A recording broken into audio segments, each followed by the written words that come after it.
Почитувани, добар ден, во 14 часот стартуваме со отвореното студио кое оди од 14 до 23 часот. Знаете, секоја среда уредници водители сме јас и колегата Борјан Јовановски. Борјан ќе ни се приклучи негде околу 17 часот на работна обврска. До тогаш ќе се дружиме само со мене. Инаку денеска имаме, ајде речем, интересни содржини. Во првиот дел од 14 до 14:30 линковски и телефонско јавување од брифингот кој што е во тек или завршил во кривичниот суд. Оттаму ќе се јави колегата Игор Стефановски.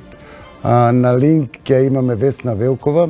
Таа ќе зборува за случувањата во ВМРО-ДПМН, главоболки за лидерот Христијан Мицковски денеска оставка му конвертираше претседателот на Унијата на млади сили на ВМРО-ДПМН Лука Кржаловски. Од Весна Велкова ќе слушнеме повеќе дали вечер извршниот комитет и Централниот комитет на ВМРО-ДПМН ќе потврди оставката на Даниела Рангелова, претседателката на Унијата на жени, која вчера му ја поднесе на лидерот, а со неа се повлече и целиот извршен комитет на Унијата на жени. Но затоа повеќе реков од линкот со Весна Велкова. Имаме гостин, информатичар, Тони Поповски, но тој Бобан Трајковски, простете се, извинувам. Тој е информатичар, но работи во Катар како бренд менаџер. Чомовски вчера имаше разговор токму на темата дека на Македонија и недостасуваат информатички инженери. Ќе проговориме со Бобан и за тоа дали размислува да се врати за тоа што се школувал или е задоволен од работата во Катар и како е животот таму. Интересни гости ќе бидат победниците на светското првенство во хип-хоп кое се одржа во Германија. Тоа се деца со Даунов синдром и се од тие се од студиото Dancer United. Ќе бидат тука и нивниот ментор и тие ќе видите како играат и победиле, слушнавте се, светски прваци во хип-хоп, на ова хип-хоп првенство. Во 21 часот гостин ќе ни биде министерката за правда Рената Десковска. Колегата Борјан направи веќе предпладнево интервју со неа за реформите во судството, до каде се и што не очекува и дали има застој и дали ќе тргне работата или ќе стоиме во место. Тоа се отприлика тие содржини што ние ги подготвивме, но да одиме со ред. Од режијата ми јавуваат дека веќе на линк ја имаме колешката Весна Велкова. Весна, дали? Да, се слушаме, Ацо, тука сум. Еве, јас најавив се дека главоболките на лидерот на ВМРО-ДПМН Мицковски продолжуваат. Денеска оставка му поднесе и претседателот на Унијата на млади сили на ВМРО-ДПМН Лука Кржаловски. Вчера се повлекоа целиот извршен комитет практично на Унијата на жени на чело со претседателката Даниела Рангелова. Нема за сега, не знам дали ти имаш потврда дали вечер извршниот комитет на ВМРО-ДПМН и Централниот комитет ќе заседаваат на овие случувања, и веќе се во серија оставки и од прилика објаснувањето е исто дека не се согласуваат со изолација на партијата од меѓународниот фактор. Повели, Весна. Да, Да, како што кажа веднаш на почетокот, денеска имаме богат ден со политички настани, но јавноста некако како најмногу да се интересира за она што се случува во ВМРО ДПМН. Како што кажа Ацо, денеска оставка си поднесе младиот Лука Кржаловски од претседателското место на Унијата на млади сили на ВМРО ДПМН. Во образложението на оставката од прилика стои дека тој оставката своја ја понудува бидејќи партијата не понудила решение на проблемите и дека се оддалечила од Европската народна партија и дека високи членови на американската администрација одбиле средба со новото партиско раководство. Ова е само дел од сето она што Кржаловски го има наведено во својата оставка. Неговото образложение... За највисоките партиски... Да. Од прилика и неговото образложение е слично со она од вчера на председателката на Унијата, Рангелова, на Кузмановска, на Затуровска. Речи си образложението е сега во... Да, речи си во сите тие оставки поднесени до партијата се наведува дека всушност партијата се оддалечува од европскиот пат. Значи, тоа го кажа, тоа стои во нивните оставки. Во меѓувреме, денеска во собранието се одржуваат пратенички прашања, но затоа подоцна денеска во судот има и одложено судско рочиште, да. Да. Прости. За 27 април. Ова со ВМРО се почна со од прилика ваквите оставки почна со писмото што по исклучувањето од партијата му го напише на лидерот Мицковски. Го достави, да. Сашо Мијалков.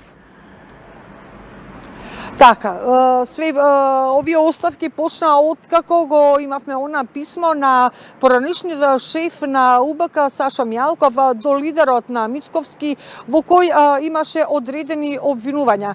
Денеска Мијалков беше на судско рочиште, па да ја слушнеме овде неговата изјава. Состав за отвореното писмо. Денеска сме за друг настан овдека. Добро, дали ќе поднесовте тужба до Александар Николовски? Го чекам председателот на партијата да даде одговор. Да. Зошто сметате дека не може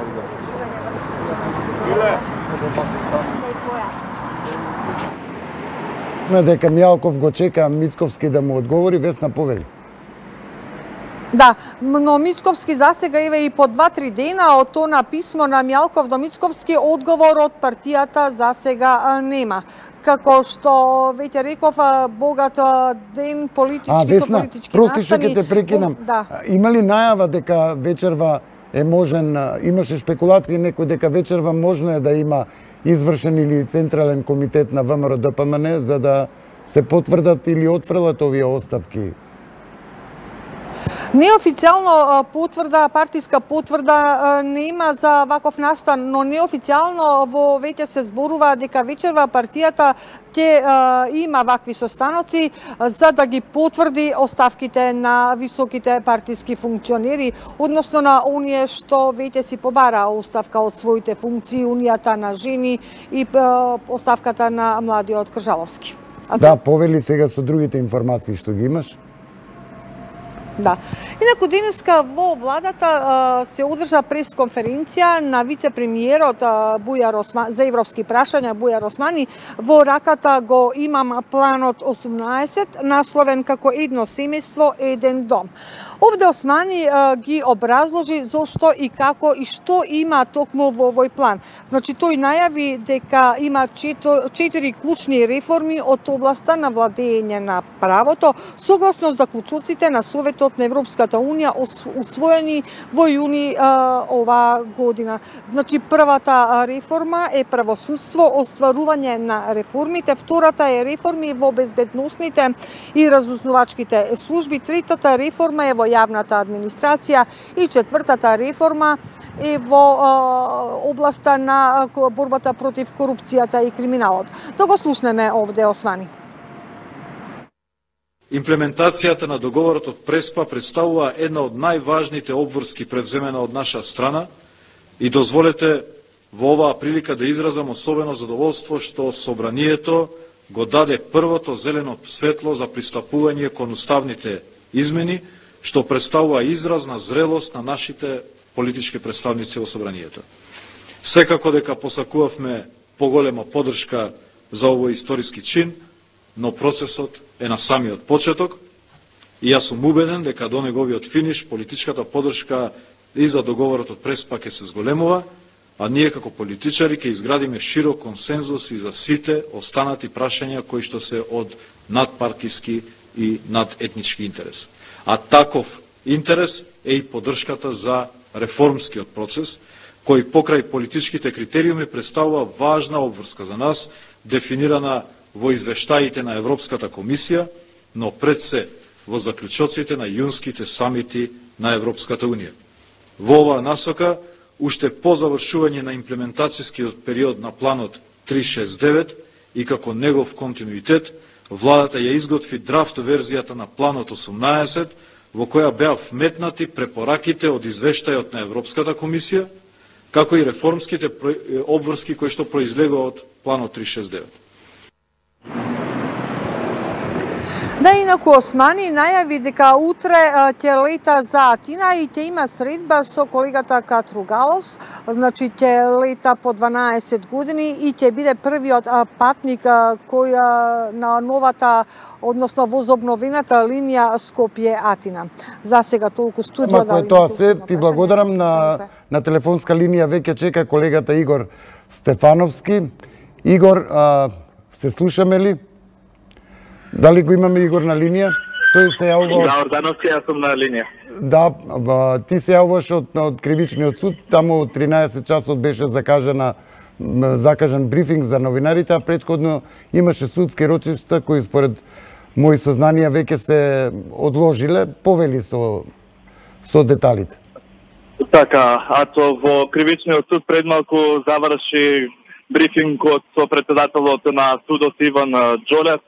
Најчеста тема на брифингот беше одложувањето на затворската казна во однос на поранешниот премиер Никола Груевски, конкретно за набавката на луксузниот Мерцедес од околу 600.000 евра во случајот Тенк. Тоа што е како информација од судот дека денеска веќе е архивиран документот во кој неговите адвокати, односно самиот Груевски, во испишаната обемна молба до Кривичниот суд, со која бара одложување на затворската казна на 8 ноември. Тоа што го знаеме дека судот до петок треба да се произнесе со ова молба, но потоа следат уште процедури за уште молби за барање за одложување на затворската казна, уште дополнителни 6 дена всушност ќе има рок поранешниот премиер да поднесе и уште една молба во однос на одложувањето на затворската казна. На втората молба би одлучувал Кривичниот совет на Скопје. Ова сепак се поколопува со крајниот датум 8 ноември, кога е и закажан терминот Груевски да се јави во затворот во Суто Оризари. Сепак тоа што коинцидира и поднесената вонредно правно испитување до Врховниот суд, што премиерот и таму бара одложување на затворската казна, но сепак предметот, како што информиравме веќе неколку дена наназад, не е стасан до највисокиот суд, а денеска добивме и појаснение од Кривичен и зошто, бидејќи во Скопска единица се чека целосно комплетирање на предметот Тенк, станува збор тука и за развојната постапка против Јанкуловска, се чека таа да поднесе жалбата за целосно предметот да биде даден до Врховниот суд. Ево ова беше накратко сублиматот од брифингот во Кривичниот суд, а инаку во Скопска единица имаше две рочишта кои јавноста ги следи, односно ние новинарите известуваме постојано за нив. Случајот за 27 април и Титаник 2.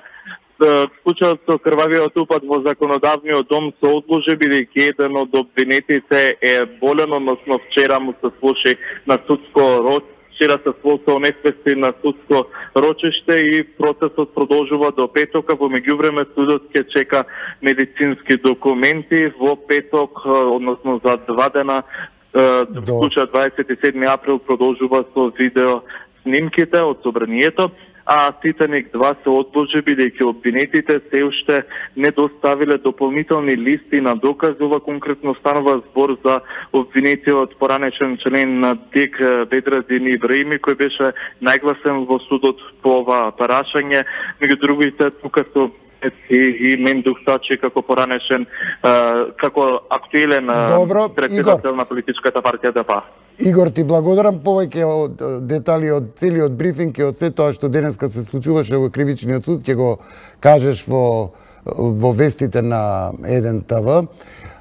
Инаку, пред да разговарам со, како што најавив, информатичарот Бобан Трајковски од Скопје, кој работи како бренд менаџер во Катар и нема, како што ми рече пред да влезам во студиото, тој е веќе дојден, ми рече дека нема намера да работи како информатичар, иако по образование е тоа, бидејќи е задоволен од ова што сега го работи. Ќе извадиме неколку поенти од вчерашниот разговор на колегата Александар Чомовски со еден од главните на МАСИТ, Македонската асоциација за информацијска технологија, Тони Поповски. Темата беше се соочували Македонија со немање на информацијски инженери. Минатата година имало 1680 регистрирани IT компании со представката IT, додека веќе оваа година од некои наши податоци се уште неконечни, повеќе од 2300 до овој момент. Па сами оценете како е придавност. Дали тоа значи дека го сваќаме светскиот тренд и во професиите кои имаат перспектива, зашто денове прочитав, освен сметководителите на наредните 5 години што ќе бидат најбарени, топ тема и натаму се IT инженерите. Или ние го сваќаме, или светскиот тренд не сваќа нас. Така да, дефинитивно, IT инженери, јас веќе неколку пати имам кажано, нема никај нас ни во светот. Значи, треба да ги произведеме, тоа е најбрзо растечката индустрија. И како и вие што рековте во најавата, инфраструктурата е минимална. Значи, треба компјутер, интернет и приклучок на електрична енергија. И веќе извезуваме. Тоа е најдобриот нето извоз. Памет извезуваме и способност да се аплицира на светските пазари на... И сме конкурентни веднаш. И сме конкурентни. Секако. Прашањето е како и на каков начин го фативме трендот на така наречените аутсорсинг развивања, нели, кој во еден период пред 15 години беше тренд на пренесочување на бизнисите од Америка, Силиконската долина кон Индија и другите поевтини гранки. Дали ние сме сега на оден начин некаква европска Силиконска долина или Македонија може да биде некаква балканска индустрија, балканска Силиконска долина, до толку повеќе што во еден период се заговараше слободна зона за развој на IT технологијата и така натаму. Секако, за да фатиме приклучок, да се позиционираме можеби како лидери, да, таа идеја беше прекрасна и се уште треба да ја поддржиме. Мораме реално да гледаме на работите, мали сме да се гледаме како засебна држава, можеби како регион, да. Од аспект на оној модел на офшоринг и ниршоринг, ако Индија е офшоринг, ние сме ниршоринг секако. Значи близу сме до Германија, да кажам близу сме и до поголемиот, да кажам, пазар како што се Соединетите Американски држави, и имаме што да понудиме. Имаме знаење. Зашто аутсорсинг? Тргнете од аспект на собствениците на компаниите, односно на креаторите на бизнисот, тоа беше најбрзиот и најлесниот начин и до пари, и до ново ноу-хау, и до бизнес доинг ноу-хау. Така да тоа е првиот чекор што се направи. Јас би рекол дека веќе повеќе од 18 години МАСИТ постои како организација, значи имаме компании кои што се постари од 20 години, не се работи повеќе само за аутсорсинг, него имаме што да понудиме како производ. Две прашања што се на ниво на локална перцепција на финанси и бизнес логицирање. Првото, дали банките ве кредитираат без старите своји шаблони и шеми, дај хипотека, дали тие се прилагодени на финансирање на бизнисот и на идеите? Јас мислам да. Значи, лично и јас како стопанственик кој водам одреден бизнис, не само во Македонија, него и надвор од државата. Мислам да, банките веќе почнаа да препознаваат во IT индустријата проекти и да финансираат проекти. Иначе проблемот со хипотеките, да, беше многу голем за да го надминеме, за да им представиме на банките што значи, например, еден source code и дека тоа може да се заложи. Мислам дека се менува молскавично или како да го наречам со брзина на светлината се видувањето од страна на банките. Се соочуваме да сега банките се желни да не кредитираат и бараат нови проекти. Второто прашање е повторно дневно политичко и економско.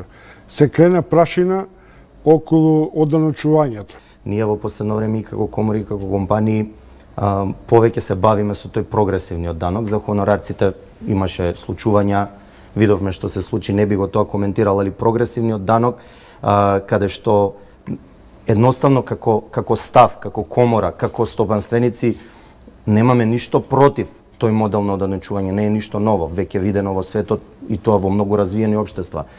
Поентата е кој е прагот на богати и сиромашни. Дали IT индустријата може да се спореди со некоја друга индустрија? Дали индустријата во IT индустријата во регионални светски рамки, границата на висината на нето платата или бруто платата може да биде 1000, 4000, 5000 евра. Тоа е дебатата ние што отвараме. И на крај на ден збориме за една креативна индустрија.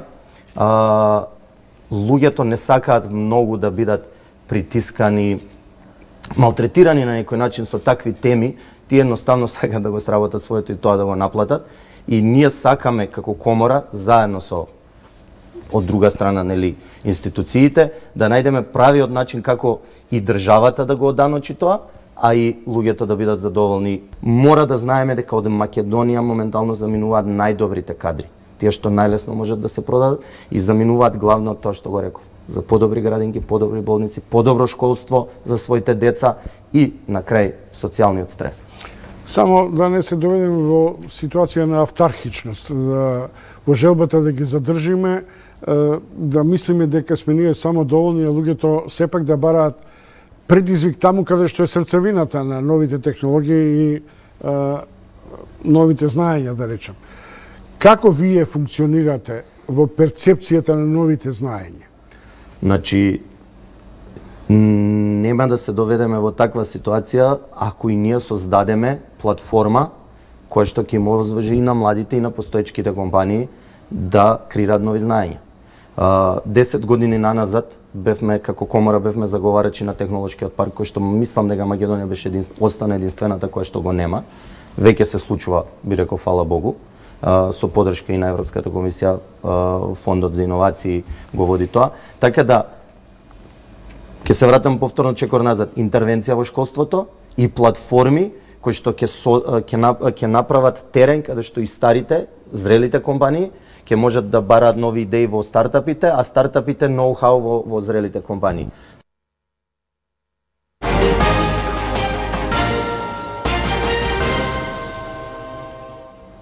Бобан, добро дојде во студиото. Овој разговор, поенти од вчерашниот разговор ги пуштив токму заради тоа што ти по образование си информатичар, но не се гледаш себе си, како што ми рече, во таа професија. Поентата беше дека Македонија е можно да остане без ИТ инженери. Инаку ти пред 3 години замина за, како што ми кажа, за Доха и веќе таму работиш како бренд менаџер на угостителски објекти, на ресторани. Зошто не остана во информатиката? Благодарам на поканата. Да. За школа, да, информатика, али никогаш не се пронедов во таа индустрија. Не те привлекуваше, да? Не ме привлекуваше, да. Ветуваат добри плати. Ветуваат, да, али секој се бара себе си во животот. Повеќе ти исполнува ова другото. Јас се пронедов во угостителство, во тој бизнес. А како од каде дојде таа идеја за Доха, за Катар? За Катар, Доха е интересна приказка. Јас започнав во... Таму не си информатичар, таму си, рековме, бренд менаџер. Бренд менаџер на италијански бренд се вика Мокарабија, се вика брендот. Да. Тоа е италијанска франшиза. Тоа се ресторани? Ресторани, да. Тоа е ланец на ресторани. Но само ќе се вратам малце назад. Ајде, како започна, нели, како започна приказката Катар. Како стана гастарбајтер? Да, нели. Станува збор за ресторанот Дежаву во Скопје тука. Добро. Таму започна целата приказка. Таму беше менаџер? Таму бев менаџер, да, од самото отварање. И нормално кога случајна средба таму, Па случајна средба значи кога некој е успешен или добар бренд работи, се слуша надалеку добриот глас, нели? До Доха се слуша или па може подалеку се слуша, да? Може и до Америка да се слуша. Да, испадна да бидеме избрани 2015 за бренд на годината во Скопје и веројатно таму имаше гости од Катар или не? Не, тука се запознат? Тука се запознат во Дежаву, нели? И со менаџери на таа компанија. Па малце повисоко. Малце генералните менаџери на таа компанија беа присутни на таа италијанска компанија. Да. И дојда во Македонија, тоест. И слушнале кој е најдобриот ресторан во моментот. И дошле во ресторанот кај што јас сум менаџер тоа време, Дежаву. И како да кажеме, ме снимија. А нема намера да отвара тука ланец, него само да со таа намера. Снимат. Тие дојдоа на некој начин да пронедат талент. Каде што нормално како што мене ме виделе и ме земале, јас сум... И ти дадоа понуда. Па така некако започна приказката. Лесно одлучи или? Не. Не? Не, ја првично реков не. Зашто јас прво Катар не знаев каде се наоѓа. Нели, кога се збори за арапски земји... Знаеш, само на географска. Само на географска и не се збори нешто убаво. Али кога малце подлабоко ќе се разгледа, нели, и на интернет ќе разгледаш и ќе видиш каде... Да, се информираше. Се информирав, да. И после ја видов и франшизата што ми ја нудат ја да менаџирам. И како е животот во Доха? Во Доха животот е, значи, многу... Поубав од тука? Поубав. Можам да кажам побезбеден. Значи, луѓето, локалците можам да... Порелаксиран, Па и релаксирани, колите ги оставаат со клучеви внатре, како ви кажам. Нема некој да се замара дали некој ќе влезе или не. Стандардот е многу висок. Можам да кажам дека е поголем 5 до 6 пати. Тоа значи дека ако идеме како туристи таму, за нашиот джеп Доха не е. Најубаво би било ја да ве поканам. Да ве поканам сите од вашата телевизија и нема да се секирате. Има ли од Македонија, од Скопје? Има, да. Има ли таму во Доха што работат? Има од целиот Балкан. Веќе одат во Кувајт, Дубај, Малта, сигурно и во Доха има. Така. Значи има од целиот Балкан. Да, има и Србија. Катар е повеќе од 2,5 милиони жители. А од тие 2,5 милиони катарци, локалци се пола милион. Така да видите. Локалците немаат потреба да работат, предпоставувам. Тие им е убав животот. Да, кога ќе станат од спиење, првично мислат каде додат да се релаксираат. Блазеси. Блазеси им, така. И кои се најскапите ставки? Предпоставувам киријата, како живеат нашите таму, како се снаоѓаат, што работат? Они кога нудат целосен пакет. Значи не нудат само ќе ви даеме плата толку. Не. Они првично ви нудат, нели, плата, ќе ви понудат и смештај, или ако сакате повеќе, нели, финансии за да си го покриете смештајот, па после има дали сакате возило, и останатите работи као храна, телефон. Така да убаво се живее. Останува ли нешто од платата како заштеда или се трошиш на убав живот? До толку, како ви кажам, животот е убав, нели? И ако ми верувате, не ни стигам да допрам платата. Да? Така да животот е стварно убав. Како не?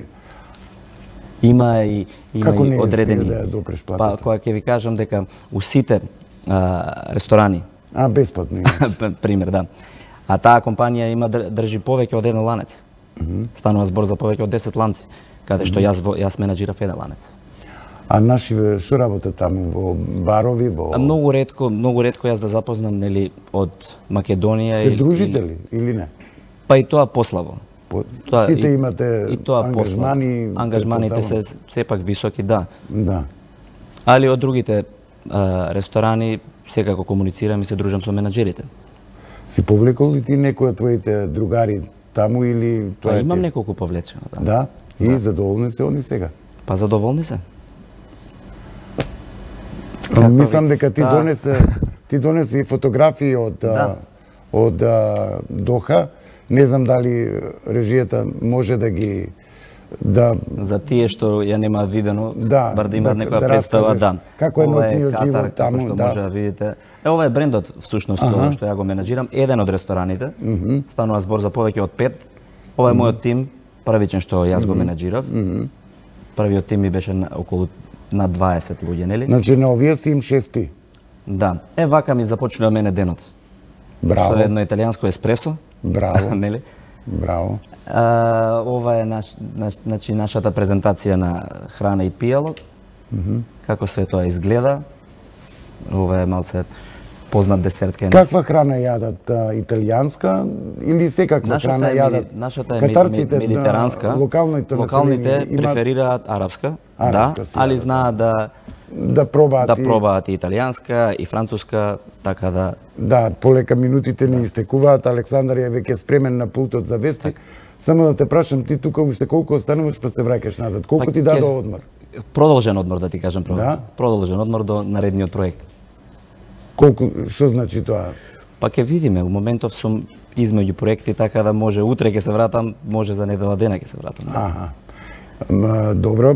Јас само можам да кажам дека и ова што имам научено од брендот тука што го менаџирав, поточно од моите газди Мацко и Иван, значи они ми имаат кажано, значи луѓето све ќе ти простат, ама успех не. Добро, јас искрено ќе ти посакам успех. Благодарам. Слушна дека во Македонија бараат информатичари, ако некој значи, ако се вратиме, ако се вратам, знам дека имам работа во информатиката. Да се вратиш дома, можеш да бидеш информатичар, таму барем платите се повисоки за македонски прилики и има работа за информатичари, но сепак убав престои, одбери уште подобар проект во Доха или Катар или Дубај или Кувајт, каде ќе наредни интервју ќе дојдете вие ке мене на гости, као мој гости. Добро, благодарам и ќе те држам за збор. Тоа беше Бобан Трајковски, мојот денешен гостин, и Александар е веќе на пултот, реков. Александар, да ги слушнеме најновите информации од земјата и светот. Токму така, Ацо, време е да ги проследиме најновите информации од земјата и светот. Со вестите почнуваме веднаш по кратката најавна шпица.